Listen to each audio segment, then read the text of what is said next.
सबको मेरा नमस्कार। मैं सस्मिता आप सबको मेरे चैनल माय स्पैचुला स्टोरी में स्वागत करती हूँ। आज मैं आपके साथ शेयर करूंगी मथुरा का स्पेशल भरवा आलू की रेसिपी। आज मैं आपको बताऊंगी कैसे आप इसको बिल्कुल ट्रेडिशनल मेथड में बना सकते हैं और उसके साथ साथ कैसे आप इसको बिल्कुल रेस्टोरेंट स्टाइल में भी बना सकते हैं। अगर आपको आज की भरवा आलू की रेसिपी अच्छी लगेगी तो अपने फ्रेंड्स एंड फैमिली के साथ जरूर शेयर कीजिएगा। अगर आप मेरे चैनल में नए हैं तो ऐसे ही इंटरेस्टिंग रेसिपीज के लिए मेरे चैनल को सब्सक्राइब करना मत भूलिएगा। तो चलिए फिर बनाते हैं भरवा आलू। तो पहले हम ग्रेवी को रेडी कर लेंगे, जिसके लिए मैं पैन में लूंगी 2 टीस्पून ऑयल। तेल गरम हो जाए तो इसमें हम डाल देंगे प्याज। तो प्याज को मैंने यहाँ पे रफली चॉप किया है क्योंकि हमें इसे ग्राइंड करना है बाद में। प्याज को जल्दी फ्राई होने के लिए हम इसमें डाल देंगे नमक। तो प्याज थोड़ा सा ट्रांसलूसेंट हो जाए तब तक हम प्याज को कुक करेंगे। तो प्याज जब हमारा थोड़ा सा ट्रांसलूसेंट हो गया है, बस इसका रॉ स्मेल चला जाए तब तक हमें इसे कुक करना है। अब इसमें हम डाल देंगे टमाटर और ग्रीन चिली। तो मैंने यहाँ पे 3 टमाटर लिया है। अगर आपका टमाटर ज़्यादा खट्टा है तो 1 या 2 ले सकते हैं। और उसके साथ मैंने यहाँ पे लिया है ग्रीन चिली, ये भी ऑप्शनल है। अब इसमें हम डाल देंगे 4 छोटी इलायची, 1 इंच दालचीनी, 1 बड़ी इलायची और 4 से 5 लौंग। इन सब के साथ हम इसमें डाल देंगे 4 से 5 कश्मीरी रेड चिली, 2 तेज़पत्ता, 10 से 15 काजू। ये ऑप्शनल है। अगर आपके पास काजू नहीं है तो आप चार मगज या फिर आलमंड या फिर पीनट यूज़ कर सकते हैं। अब इसमें हम देंगे 1 कप पानी। ज़्यादा पानी मत डालिएगा, बस 1 कप पानी डालिएगा। अगर ज़्यादा पानी डाल देंगे तो प्रोसेस लंबा हो जाएगा और आपको ज़्यादा टाइम के लिए इसको बैठाना पड़ेगा। अब इसमें हम डाल देंगे अदरक और लहसुन। अब इसको कवर लगा के हम 5 से 10 मिनट के लिए बैठाएंगे ताकि टमाटर हमारा अच्छे से गल जाए। और जब तक टमाटर हमारा गल रहा है, चलिए हम आलू को रेडी करते हैं। तो भरे आलू बनाने के लिए मैंने यहाँ आलू का छिलका निकाल के मैंने उसे पानी में डाल के रखा है ताकि ये ऑक्सीडेशन की वजह से काला ना पड़े। तो अब मैं आपको दिखाती हूँ कैसे आप इसको रेडी करेंगे। आज हम 2 तरह का आलू को रेडी करेंगे। एक तो जैसे ट्रेडिशनली बनाया जाता है और एक जैसे रेस्टोरेंट वगैरह में बनाया जाता है। जो भी आपको कन्वीनियंट लगता है आप उस प्रोसीजर से आप इसको बना सकते हैं। चलिए पहले आलू को रेडी करते हैं। तो आलू का दोनों एजेस जो है उसको हम पहले काट देंगे और आलू से जो एक्स्ट्रा पार्ट्स निकलेगा ना, इसे फेंकिएगा मत। इसे क्या करना है मैं आपको आगे बताऊंगी। तो इसे दोनों एजेस काट लेने से इसको एक स्पेस मिल जाता है जिसके अंदर हम पिलर को डाल के इसके अंदर से हम इसको होल करेंगे। तो पिलर को इसे अंदर से डालिएगा और इसको इसे घुमाइएगा।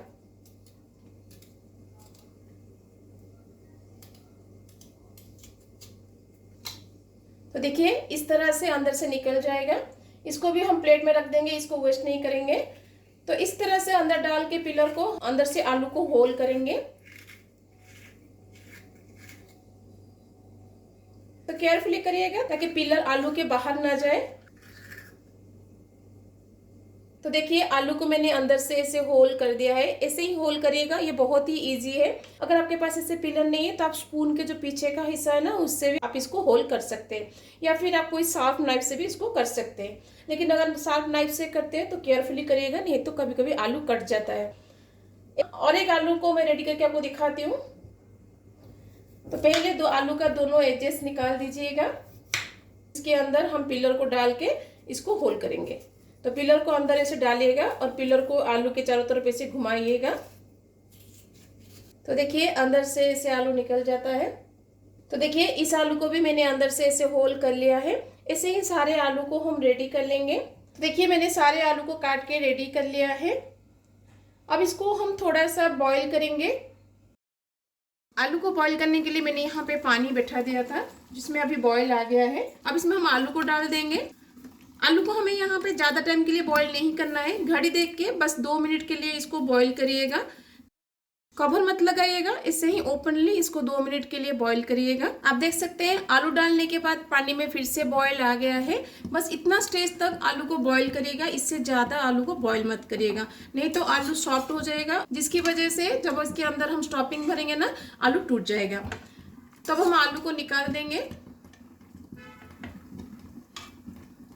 अब आलू को एक टॉवल की मदद से इसको पोंछ लेंगे ताकि इसमें जो भी वाटर होगा वो ड्राई हो जाएगा, क्योंकि इसके बाद हम इसको तेल में फ्राई करेंगे। आलू को फ्राई करने के लिए मैंने यहाँ पे तेल बैठा दिया था जो अभी गर्म हो गया है। अब इसमें हम आलू को डाल देंगे। जब तक आलू ऊपर से थोड़ा सा लाइट गोल्डन ब्राउन नहीं हो जाता तब तक हम आलू को फ्राई करेंगे। आप देख सकते हैं आलू अब हमारा लाइट गोल्डन ब्राउन ऊपर से हो गया है। इतना स्टेज तक इसको फ्राई करिएगा। अब इसको हम निकाल देंगे और निकालते टाइम इसके अंदर से सारा तेल निकाल दीजिएगा।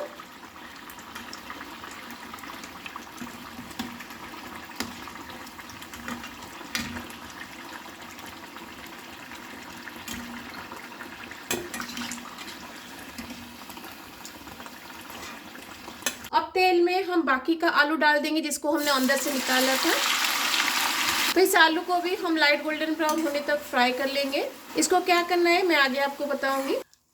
अब आलू को हम ठंडा होने के लिए छोड़ देंगे। जब तक आलू हमारा ठंडा हो रहा है चलिए इसके लिए हम स्टफिंग को रेडी करते हैं। अंदर का स्टफिंग बनाने के लिए हम बाउल में लेंगे ग्रेटेड पनीर। तो मैंने यहाँ पे 200 ग्राम पनीर को ग्रेट करके लिया है। ग्रेटर में जो छोटा होल होता है ना उसमें ही ग्रेट करिएगा। अब इसमें हम डाल देंगे नमक according to taste, white pepper powder, अगर आपके पास व्हाइट पेपर पाउडर नहीं है तो ब्लैक पेपर पाउडर भी डाल सकते हैं। थोड़ी सी इलायची पाउडर, इलायची को कूट के भी आप डाल सकते हैं। अब इसमें हम डाल देंगे 2 टीस्पून चॉप्ड धनिया पत्ता, थोड़ा सा चॉप्ड ग्रीन चिली, ये ऑप्शनल है, आप चाहे तो डालिएगा नहीं तो स्किप कर सकते हैं। और उसके साथ हम इसमें डाल देंगे चॉप्ड काजू, आप चाहे तो यहाँ पे चॉप्ड किशमिश भी डाल सकते हैं। और उसके साथ हम इसमें डाल देंगे थोड़ा सा गरम मसाला। अब इन सबको हम अच्छे से मिक्स कर देंगे। आप चाहे तो इसमें ग्रेटेड चीज़ भी डाल सकते हैं। होटल एंड रेस्टोरेंट वगैरह में इसमें ग्रेटेड चीज़ डाला जाता है, लेकिन मैं इतना हेवी इसको नहीं बनाना चाहती हूँ इसलिए चीज़ नहीं डाल रही हूँ। आप चाहे तो ग्रेटेड चीज़ भी इसमें डाल सकते हैं। और उसके साथ आप अपने पसंद के हिसाब से इसमें वेजिटेबल्स भी डाल सकते हैं, जैसे कि कैप्सिकम हुआ, प्याज, या फिर आप इसमें अनार का दाना भी डाल सकते हैं। फ्राई आलू से हम कुछ आलू इसमें डालेंगे। सब डाल देंगे तो स्टफिंग बहुत ज़्यादा हो जाएगा, इसलिए जो छोटा छोटा पीस होता है ना उसको हम डाल देंगे। इन सारे आलू को हम हाथ में थोड़ा सा मैश कर लेंगे। तो आलू में भरने के लिए हमारा स्टफिंग रेडी है। अब इसको आलू के अंदर हम भरेंगे। तो ज़्यादा स्टफिंग के अंदर मत भरिएगा नहीं तो आलू फट जाएगा।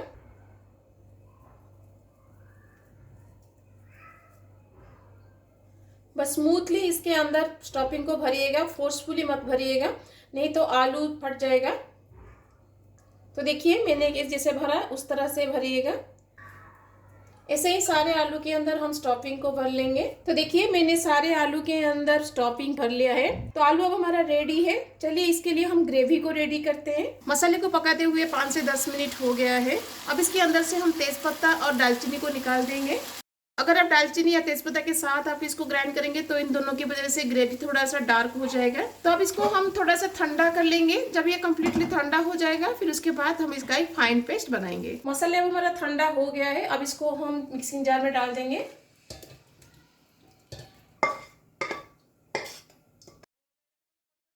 अब इसका हम एक फाइन पेस्ट बनाएंगे।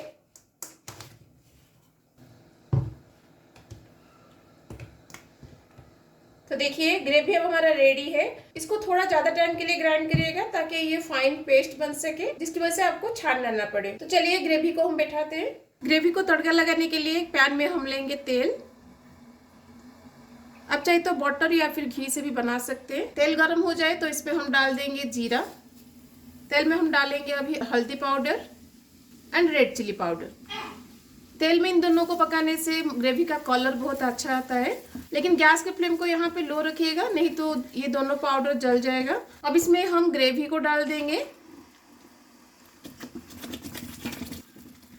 जार को धो के उसका पानी हम इसमें डाल देंगे। मसाला को वेस्ट नहीं करेंगे क्योंकि यही मसाला इस ग्रेवी का मेन इंग्रेडिएंट है।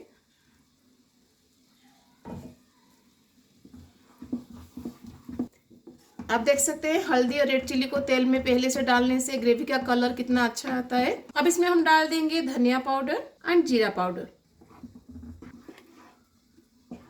अब इसको कवर लगा के हम 10 मिनट के लिए कुक करेंगे ताकि सारे मसाले अच्छे से कुक हो जाए। ग्रेवी को बैठाते हुए 8 से 10 मिनट हो गया है। बीच बीच में कवर निकाल के ग्रेवी को ऊपर नीचे करिएगा नहीं तो ग्रेवी नीचे से लग सकता है। तो ग्रेवी को हम थोड़ा सा और पतला करेंगे, इसलिए मैं स्टेज पर थोड़ा सा गर्म पानी ऐड करूंगी। स्टेज पर गर्म पानी ही ऐड करिएगा, ठंडा पानी ऐड मत करिएगा। हमें इसे ज्यादा पतला नहीं करना है, बस सेमी थिकनेस इसका कंसिस्टेंसी रहना चाहिए। अब इसमें हम डाल देंगे 1 teaspoon crushed kasuri methi and सारे मसाले का टैंगीनेस को बैलेंस करने के लिए हम इसमें डाल देंगे 1 टीस्पून चीनी और उसके साथ हम इसमें डाल देंगे 1 टीस्पून बटर। ये ऑप्शनल है, आप चाहे तो डालिएगा, नहीं तो स्किप कर सकते हैं। लेकिन ग्रेवी में एंड में थोड़ा सा बटर या फिर घी डालने से ग्रेवी का टेस्ट और भी ज़्यादा एनहांस होता है। अगर आपके पास बटर नहीं है तो आप 1 टीस्पून घी भी डाल सकते हैं। अब इसके अंदर हम आलू को डाल देंगे।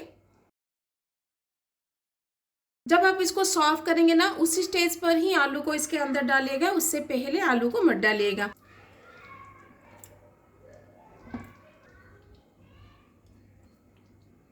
अब इसके ऊपर हम डाल देंगे चॉप्ड धनिया पत्ता। आप चाहे तो इसमें फ्रेश क्रीम भी डाल सकते हैं। अब इसको कवर लगा के हम 5 से 10 मिनट के लिए छोड़ देंगे। 10 मिनट के बाद हम इसको सर्व करेंगे। होटल एंड रेस्टोरेंट वगैरह में ना होल आलू को ग्रेवी के साथ सर्व नहीं करते हैं। वो लोग स्टफिंग भर लेने के बाद इसको ऐसे गोल गोल करके काट देते हैं। इसको काटने के लिए आपको एक शार्प नाइफ की जरूरत है, जिससे ये परफेक्टली कट हो सके। तो ग्रेवी को रेस्ट देते हुए 4 से 5 मिनट हो गया है। आप देख सकते हैं कितना सुंदर इसका लुक दिख रहा है। चलिए अब हम प्लेटिंग करते हैं। तो पहले हम ग्रेवी को सर्व करेंगे।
आपको भरवा आलू की रेसिपी, ये बहुत ही टेस्टी लगता है।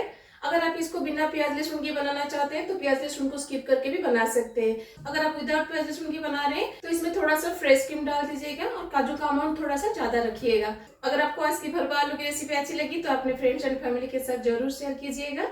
अगर मेरी वीडियो अच्छी लगती है तो लाइक करना मत भूलिएगा। अगर आप मेरे चैनल में नए हैं तो ऐसे ही इंटरेस्टिंग रेसिपी के लिए मेरे चैनल को सब्सक्राइब जरूर कीजिएगा। तो मिलते हैं और रेसिपी के साथ। Till then bye bye, see you, have a good day.